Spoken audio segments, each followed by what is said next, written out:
Hello everyone, कैसे हैं आप सब लोग। आई होप आप सब ठीक होंगे, खुश होंगे और मज़े में होंगे। तो बस हम भी यहाँ पे ठीक है। और यहाँ आज हम आए हैं पार्क में। एक्चुअली आज हमारे जो कश्मीरी सब लोग हैं यहाँ पे, लेडीज़ जो है, ये लेडीज़ का ही फंक्शन है। तो ये हमारे जो यहाँ पे जो हमारे कश्मीरी एसोसिएशन के जो जो प्रेसिडेंट है, उन्होंने यहाँ पे एक फंक्शन ऑर्गेनाइज़ किया था लेडीज़ के लिए। जो हमारे यहाँ पे ना नवरात्रा में ही होता है, जो ये चैत्र की नवरात्रा होती है। इसमें जो लेडीज़ होती है ना, वो अपने मायके जाती हैं और वहाँ से मतलब शगुन के लिए उनको नमक और कान में वो लगाते हैं हमारे में, तो वो होता है। और कुछ पैसे दिए जाते हैं शगुन में, वो ज़रूरी होता है। और वो बाल वगैरह धो के आती है अपने वहाँ से, मायके से।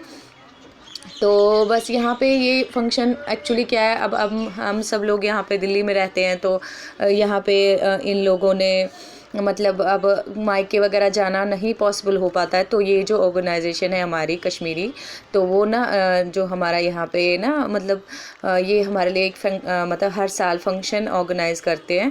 तो यहाँ पे देखिए उन्होंने वहाँ पे ना पकोड़े, चाय, कहवा जो होता है ना हमारा कश्मीरी ट्रेडिशनल कहवा, तो वो वहाँ पे उन्होंने बनाया था और सबको हमें चाय दी, पकोड़े सर्व किए हमें, और हमने बहुत सारे भजन गाए और बातें करी खूब सारी। तो उसके बाद हम शाम को आ गए थे। तो ये जो फंक्शन था, ये कोई शाम को 5 बजे के करीब स्टार्ट हुआ था और 5 बजे हम पहुँच गए थे पार्क में। तो बस वहाँ पानी वगैरह सब हमने पिया, उसके बाद हमने पकोड़े वगैरह खाए और सबसे बातें बातें की, सबसे मिले जुले। और बस उसके बाद हम घर आ गए थे। मैंने पानी वानी भर लिया था, पानी आ गया था, तो उसके बाद मैंने पानी वानी भर लिया था। तो आजकल क्या कर रही हूँ मैं, जो ये आप आटा देख रहे हैं ना, ये रागी का आटा है, रागी का आटा है। और इसे ना मैं इसलिए बना रही हूँ क्योंकि मेरे हस्बैंड खा रहे हैं आजकल इसकी रोटी।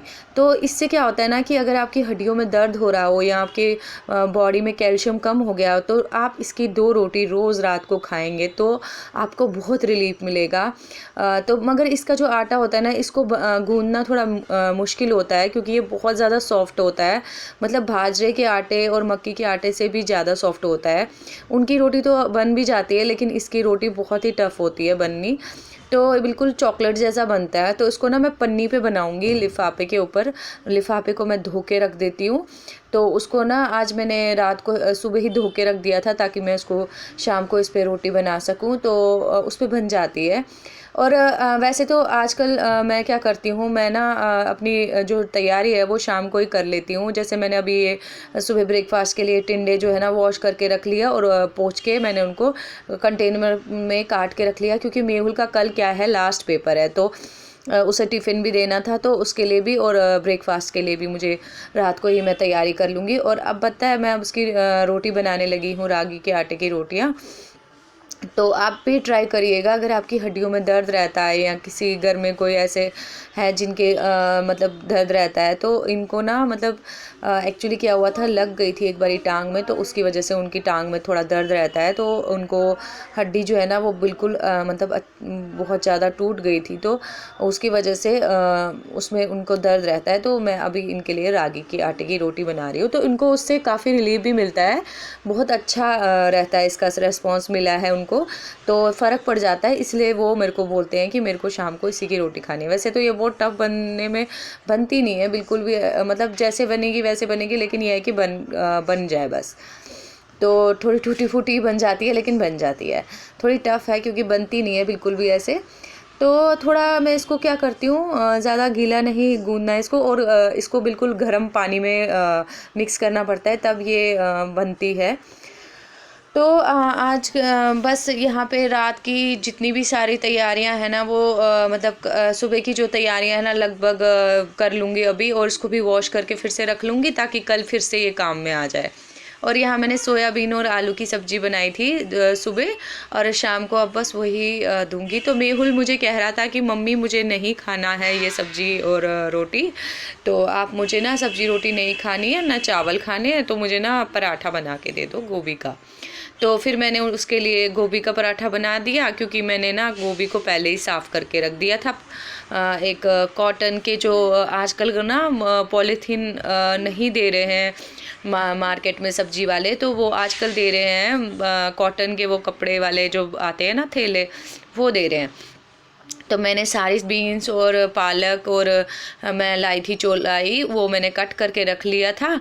तो और गोभी वगैरह को भी मैंने उसके ना फूल तोड़ तोड़ के उसको मैंने काट के साफ़ करके चुन के रख लिया था फ्रिज में। तो बस यहाँ पे ना गोभी को मैंने थोड़ा सा कद्दूकस कर लिया वॉश करके, और उसको फटाफट से मैं उसके 2 पराठे बना लूँगी। तो क्या हुआ ना कि मैंने थोड़े से पकौड़े वगैरह खा लिए थे, तो मेरा मन नहीं था कुछ भी नाइट में खाने का। और आजकल मैं अवॉइड ही करती हूँ रात को खाना, तो मतलब ज़्यादा नहीं, कुछ आधा एक पराठा मैंने भी थोड़ा सा ले लिया था मेहुल के में से ही। तो उसको मैंने फिर पराठा दे दिया गोभी का बना के। उसके बाद ना मुझे थोड़े बहुत काम थे, जैसे मुझे दही जमाना था, और क्या कहते हैं इसको, थोड़ा से मसाले वगैरह मुझे डिब्बों में डालने थे, तो वो सब काम करने थे। फिर किचन भी थोड़ा बहुत क्लीन करना था। उसके बाद फिर मुझे बर्तन वगैरह वॉश करने थे। तो अभी वही, पर ये होता है ना कि आप जब कहीं जाते हो ना तो फिर थकावट सी हो जाती है, तो बस यहाँ पे मुझे वही थकावट सी लग रही थी। तो अभी कुछ दिनों से मैं अपना वीडियो कोई भी अपलोड नहीं कर पा रही थी, तो उसके पीछे एक रीज़न है। उसके पीछे ये रीज़न था कि मतलब मेहुल के ना पेपर चल रहे थे, और मेहू जो है ना वो बहुत ज़्यादा स्लो लर्नर है, तो वो बहुत ज़्यादा जल्दी मतलब उसे याद नहीं होता है, तो उसके साथ मेरे को बहुत ज़्यादा टाइम देना पड़ता है। तो और एक तो वो भी होता है कि ये भी होता है कि ना बच्चों के जो पेपर्स होते हैं, एग्ज़ाम्स होते हैं, उसकी वजह से ना पेरेंट्स को बहुत ज़्यादा प्रेशर रहता है। तो वही मैं उसमें लग गई थी। तो मेहुल को फिर बार बार उसको ना थोड़ा लर्न कराना पड़ता है, उसके साथ बैठ के उसको कराना पड़ता है। तो और मुझे बीच में जम्मू भी जाना पड़ा था, क्योंकि पापा के 6 महीने पूरे हो गए थे, उनके एक्सपायर हुए। तो हमने हवन रखा था, तो वहाँ का मैं शूट नहीं कर पाई। एक तो मेरा फ़ोन में कुछ प्रॉब्लम हो गया था, वो ख़राब सा हो गया था, कुछ बहुत मुश्किल से ठीक हुआ है। तो अभी मैंने सोचा था मैं नया फ़ोन लूँगी, लेकिन अभी वैसा कुछ नहीं बन पा रहा बजट का, तो मेरा मैंने कहा मैं ऐसे ही ठीक करवाऊँगी। तो फिर मैंने उसके बाद मैंने उसको ठीक करवाया। तो अभी क्या है ना, अभी मैं दही जमाने के लिए रख रही हूँ सुबह के लिए। तो रात को मैंने दूध गर्म कर लिया, और ये थोड़ा खट्टा ले आई थी। ऐसे तो मैं घर में ही दही जमाती हूँ, लेकिन मेरे पास ना आज दही ख़त्म हो गई थी, थोड़ी सी बची थी, वो मैंने हस्बैंड को दे दी थी। तो लेकिन मैंने ना दूध लिया था, तो मैंने दूध वाले भैया से खट्टा ले लिया था थोड़ा, तो वो दे देते हैं, मैं उनको बोलती हूँ। तो क्योंकि पनीर, दूध, बहुत सारी चीज़ें, ब्रेड वगैरह कभी कभी मैं उनके साथ उन्हीं से लेती हूँ। तो यहाँ पे ना आजकल थोड़ा मौसम ठंडा हो गया है, बारिश पड़ी थी, उसकी वजह से ना मौसम ठंडा हो गया था।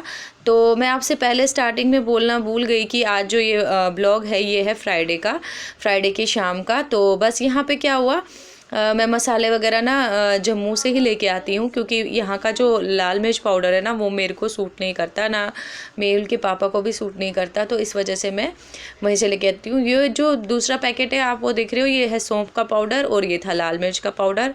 तो ये मैं डाल रही हूँ धनिया पाउडर, मसाले इसमें। तो ये मैंने सोचा मैं ये सारे काम ना सुबह ही, रात को ही निपटा लूँ, तो सुबह मुझे थोड़ा काम का टेंशन कम रहेगा, क्योंकि सुबह मुझे वॉक करने भी जाना होता है। तो बस उसकी वजह से फिर आके ना इतना ज़्यादा हाथ पैर चलते नहीं हैं ज़्यादा।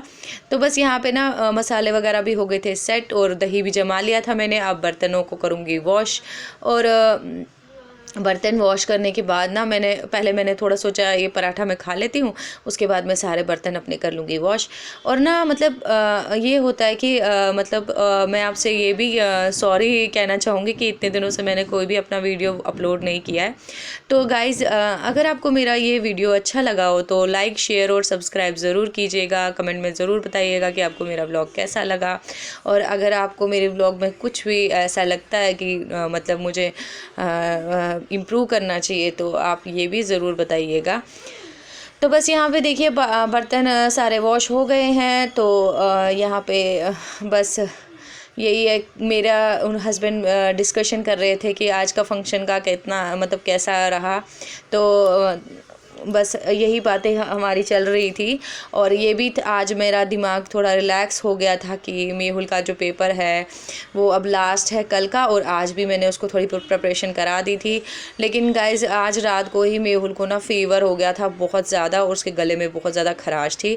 तो मैम ने आज फ़ोन में भी बताया था कि आज उसकी तबीयत थोड़ी ख़राब थी। तो बस यहाँ पे ना कर लिया मैंने किचन साफ़, और ये थोड़े बहुत चावल बच गए थे तो वो मैंने निकाल के रख लिए राइस कुकर से। तो बस यहाँ पे ना उसको भी कर दूँगी वॉश। तो बस ये कूड़ा वगैरह भी डाल दूँगी डस्टबिन में। तो ना आज रात को ही मेहुल को ना फ़ीवर हो गया था बहुत तगड़ा वाला, तो 101 104 था उसका फ़ीवर। तो 2-3 बारी मेडिसिन दी, और मैंने हस्बैंड को बोल के पहले ही उसके गले वाली जो खराश की दवाई थी ना वो मंगवा ली थी। तो उसके बाद क्या हुआ कि मेहुल को वो दवाई देने के बाद थोड़ा रिलीफ़ मिला, क्योंकि उसको मैंने दिन में भी दे दी थी, क्योंकि आते ही उसके पापा लेके आए थे दिन में। तो फिर खाने के बाद उसको मैंने एक तो पहले 2 टाइम देनी थी, एक सुबह एक शाम। तो वो ले आए थे मोंटेयर उसके गले के लिए, तो वो दे दी उसको मैंने। तो उससे उसको रिलीफ़ हो गया। सुबह उसको फ़ीवर नहीं आया, रात को भी दवाई दी थी, फिर सुबह और उसको हमने वो दवाई दी। तो उसकी वजह से उसको स्कूल से जाने के टाइम पे मैंने उसको और दे दी, और क्रोसिन वगैरह मैंने उसको दे के रखा था, क्योंकि उसका पेपर था ईवीएस का। तो उसके बाद फिर उसको थोड़ा आराम आ गया। और बस ये देखिए मैंने सारे जो भी किचन के क्लोथ्स वगैरह है ना उनको वो वॉश कर लूँगी। उसके लिए मैंने सेपरेट ही किचन में ही एक सोप रखा हुआ है, उसको मैं बाहर किसी जगह और यूज़ नहीं करती। तो बस ये भी वॉश कर लूँगी, और इनको रात को मैं बाहर बालकनी में सुखाने के लिए डाल देती हूँ, तो सुबह तक सूख जाते हैं। तो जैसे सारा काम निपट जाता है तभी मैं इनको वॉश करती हूँ, और रात को ना डाल दो बाहर तो सूख जाते हैं। तो ये क्या होता है ना कि थोड़े बहुत कपड़े तो आपको ज़रूरत पड़ते ही हैं। तो गाइज़ बस इसी के साथ करती हूँ अपने ब्लॉग का एंड। तो थैंक यू सो मच।